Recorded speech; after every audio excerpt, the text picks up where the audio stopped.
सावरकर, योग विद्या धाम धुळे संचालित शंकरराव चौहान योग व निसर्गोपचार केंद्र से हूँ। आप सभी को मेरा प्रणाम।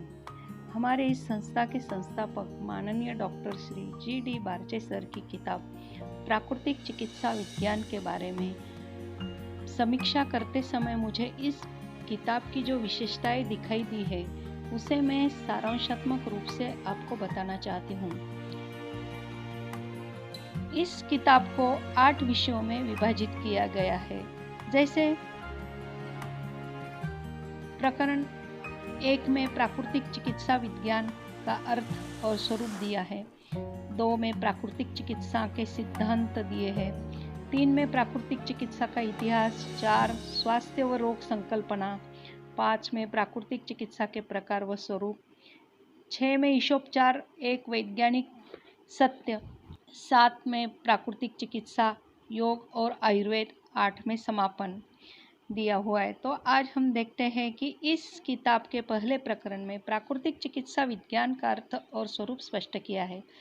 प्राकृतिक चिकित्सा को निसर्गोपचार भी कहते हैं। इसका अर्थ बताया है।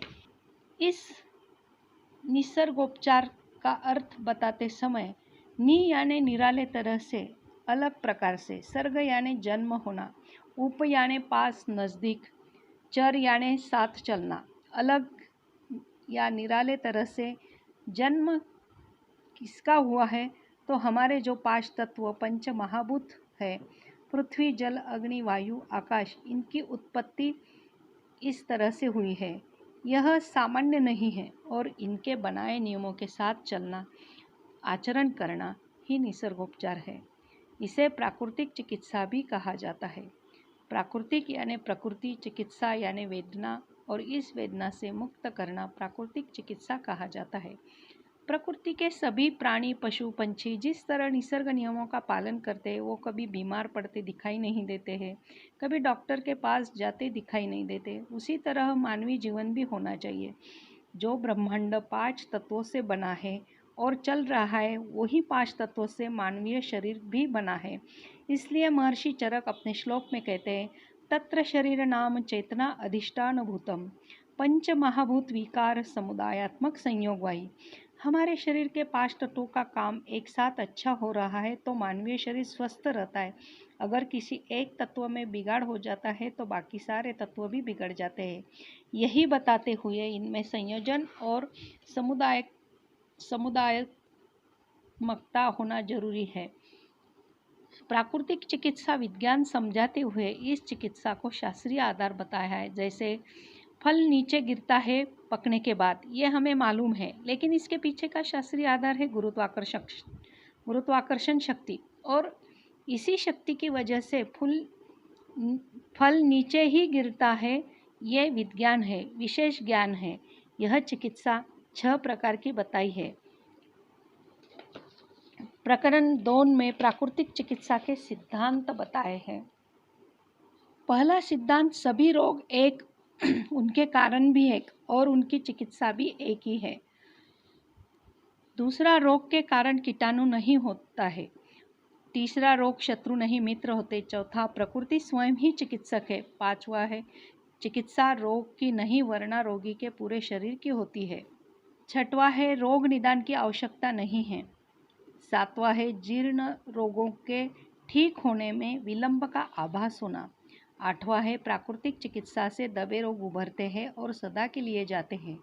9वां है, शरीर, मन तथा आत्मा, इन तीनों की चिकित्सा एक साथ होती है। 10 में दिया है, उत्तेजक व मादक औषधियाँ बहिष्कृत है, प्रेम अहिंसा से दूर की जाती है। 11वें में आहार ही औषधि है। 12वां है, स्वावलंबना अधिष्ठित। 13वां, रोग की पीड़ा से उपचार की पीड़ा अधिक न हो। 14, हर प्राणवान शरीर में स्वयं को कष्ट से मुक्ति की क्षमता है। 15वां, शाश्वत रोग भी नहीं है और नहीं स्वास्थ्य, केवल प्रकृति के नियम शाश्वत है। प्रकरण 3 में प्राकृतिक चिकित्सा का इतिहास। ग्रीस व रोम जैसे देशों में ठंडे गर्म पानी के स्नानों से रोगों को ठीक किया जाता था।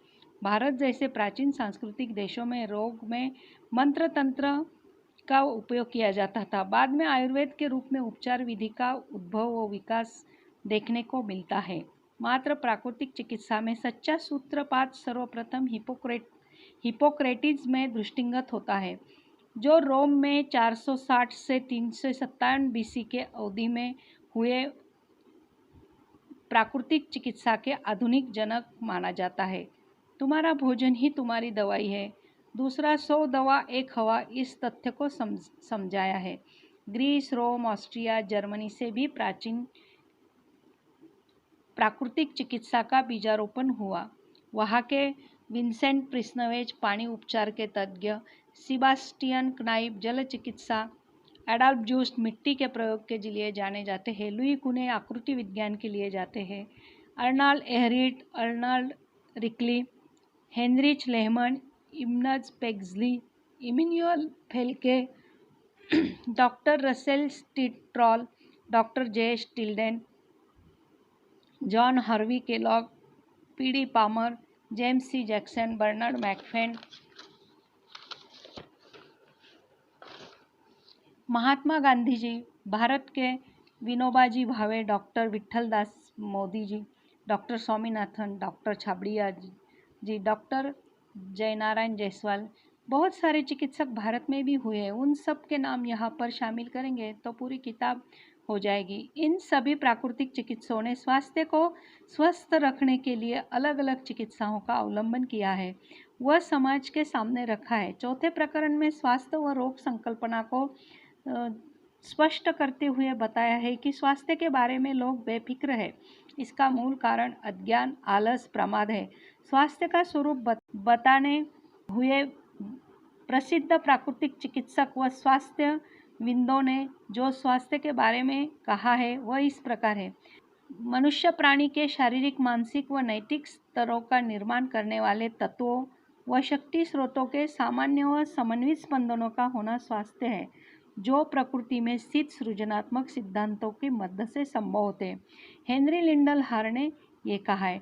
Doctor Deepak Chopra, WHO Ayurveda के चरक संहिता में स्वास्थ्य के बारे में क्या परिभाषा है, यह बातें बताई है और स्वास्थ्य के प्रकार भी बताए हैं।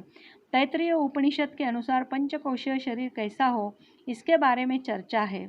स्वास्थ्य के विविध स्तर जैसे शारीरिक स्वास्थ्य, प्राणिक स्वास्थ्य, मानसिक स्वास्थ्य, संवेदना व बोध स्वास्थ्य, आत्मिक स्वास्थ्य, सामाजिक स्वास्थ्य, समग्र स्वास्थ्य, इन सब की चर्चा है। आगे रोग के लक्षण क्या है, शक्ति क्षय, मल संचय, त्रिदोष विकृति, प्रदाह, अवसाद, नैराश्य, खिन्नता के भाव आना, यह सब बातें हैं। रोगों के प्रकार के बारे में, रोग क्या है, रोग क्यों होते हैं और रोगों का निर्मूलन के मार्ग बताए हैं।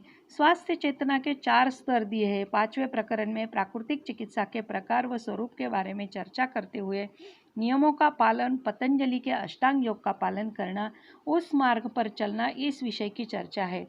मूल तत्वीय उपचार व उनका रोगों के निर्मूलन में कैसे प्रयोग करें और कैसे उपयुक्त है, यह चिकित्सा कैसे की जाती है, जिसमें पानी, मिट्टी, रेत, बाष्प, रेत भक्षण, खाद्य आहार चिकित्सा, सभी विटामिन्स, इनका प्रयोग कैसे किया जाता है, युक्त आहार विहार, पथ्य अपथ्य कैसा हो, इसकी जानकारी है।